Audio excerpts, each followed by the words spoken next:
Hello students, हम लोग class 10th की एक्सरसाइज 1.1 का क्वेश्चन नंबर 4 पर पहुंच चुके हैं। ठीक है, इसके पहले मैंने आपको क्वेश्चन 1 और क्वेश्चन 2 और क्वेश्चन 3, ठीक है, ये तीनों आपको सिखा दिया गया है। आप वहां से, ठीक है, वीडियोस को आप अच्छे ढंग से देख लीजिए, ठीक है, और दोस्तों को शेयर भी कर दीजिए। और चैनल पे अगर आप नए हो तो उसको आप सब्सक्राइब कर लो, ठीक है। और आज हम लोग सीखेंगे क्वेश्चन नंबर 4 का, जो वेरी इंपॉर्टेंट क्वेश्चन है, एमसीक्यू में पूछता भी है, ठीक है। और क्वेश्चन आपको दिखाई दे रहा है कैसे, यहाँ पे लिखा हुआ है कि एचसीएफ ऑफ 306 कामा 697 बराबर 9 दे रखा है। इनका मौसा यानी एचसीएफ का दे रखा है 9 दे रखा है, ठीक है। और आपसे इन्हीं का क्या पूछा है, एलसीएम ज्ञात करने की बात किया है, ठीक है। इसके पहले मैंने आपको सिखा भी दिया है कैसे आप उसको करते हो, एचसीएफ निकालते हो, ठीक है। तो आप बताओ मुझे, यहाँ पे एक रूल इसका होता है। रूल कैसा होता है कि दो संख्याओं का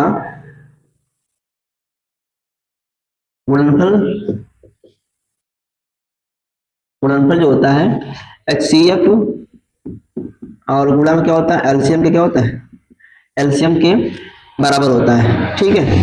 इतनी बातें आपको याद करनी पड़ेगी। जो रूल दिखाई दे रहा है, इस रूल को आप याद करना पड़ेगा, ठीक है।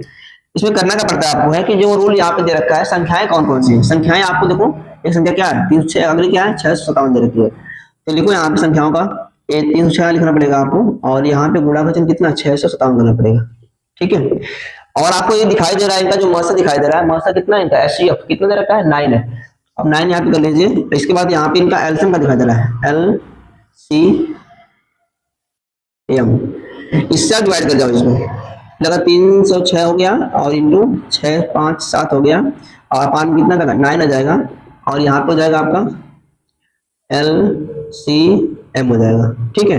अब एक काम बताओ, इस 9 से आप इसे कट कर दो, किसे कट कर दो, चलो मान लो इसे कट कर दिया, तो यहाँ पे जो कट कितना आएगा 9 3 कितना, 3 में कटेगा, बचेगा आपका 3 और 34 आ गया, ठीक है। इसका इंटू कर दो, 34 का इंटू कर जाओ 6 5 7 में, ठीक है। यहाँ पे चलेगा एलसीएम हो जाएगा, ठीक है। इंटू कर दो, बगल में इंटू कर लेता हूँ, 6 5 7 का करना है इंटू 34 में, ठीक है। और 4 5 20 2 22 हो गया, और 4 का कितना होता है 24, तो 26 हो गया, ठीक है। 21 को 1 5 15 15 17 हो गया, और 3 4 18 18 और 1 19 हो गया।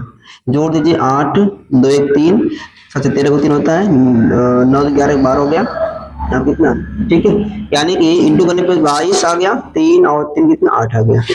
यहाँ पे क्या गया, इसका एलसीएम आ गया। तो आप कह सकते हो अतः एलसीएम आप 306 कॉमा 657 कितना गया भाई, यहाँ पे 22 3 3 8 आ गया। ये इसका उत्तर है, ठीक है। ये जानते हो, जो क्वेश्चन आपको बताया मैंने बताया गया अभी आपको, ठीक है।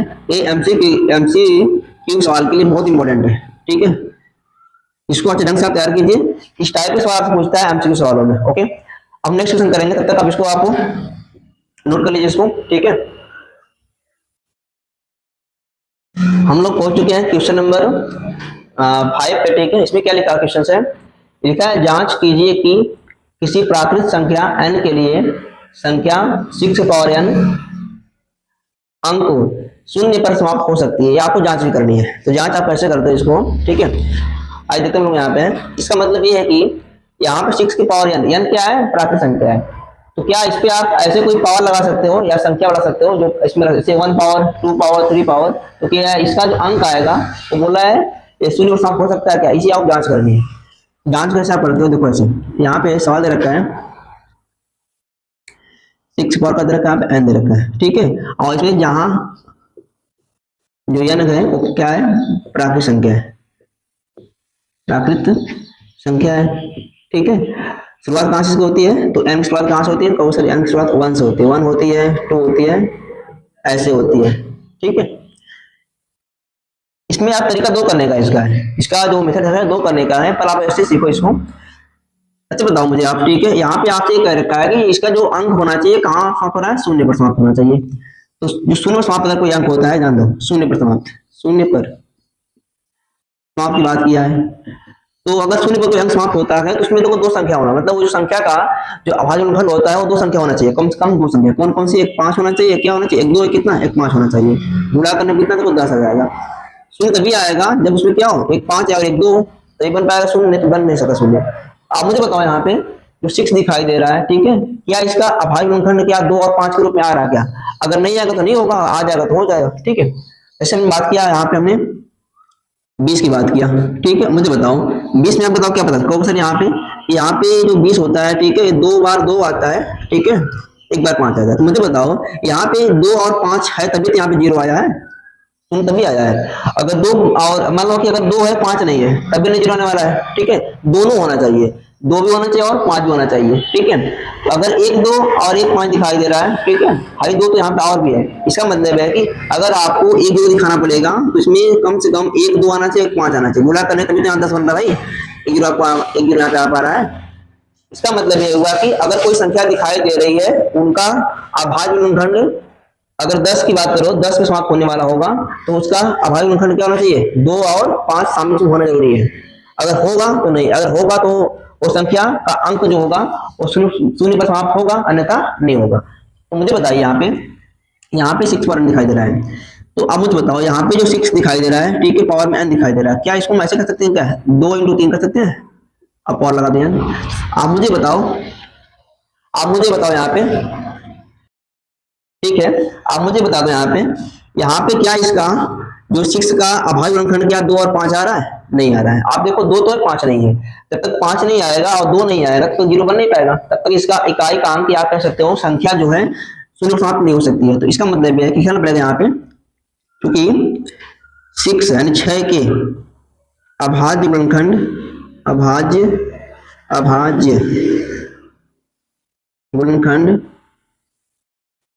गुणनखंड क्या है बताओ 2 कामा कितना है 3 है, 3 है।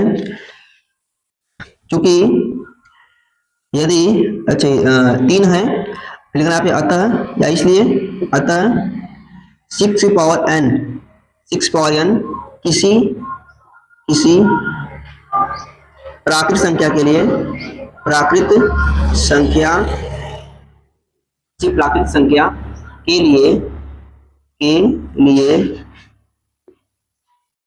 के लिए 6 पावर n का अंक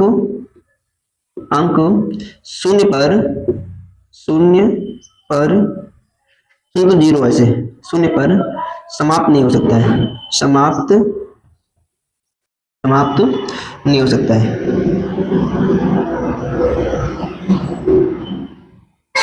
ठीक है, ये इसका आंसर है। मतलब क्या है आपको ये समझना था कि अगर यहाँ जो 6 दिखाई दे रहा है उसमें इसका जो अभाज्य गुणनखंड होना चाहिए ना, उसमें 2 1 2 1 5 होना चाहिए, ठीक है, तब उसका जो रिजल्ट आएगा वो शून्य समाप्त होगा, अन्यथा नहीं होगा। तो आप देख पा रहे हो सिंपल सी बात है कि इसके जो अभाज्य गुणनखंड क्या है 2 और 3 आ रहे हैं, तो इसका मतलब है कि यहाँ 5 तो है नहीं, तो 5 नहीं है तब तक यहाँ पे 5 9 10 तब तक 0 बनेगा नहीं, जब 0 बनेगा नहीं तो यहाँ पे इकाई का अंक या आप कह सकते हो कि अंक यहाँ पे शून्य समाप्त नहीं हो सकता है। वही मैंने बात लिख दिया है, ठीक है, यही इसका उत्तर है। तो इस प्रकार से आप इसको कर सकते हो आराम से, ठीक है जी, ऐसे।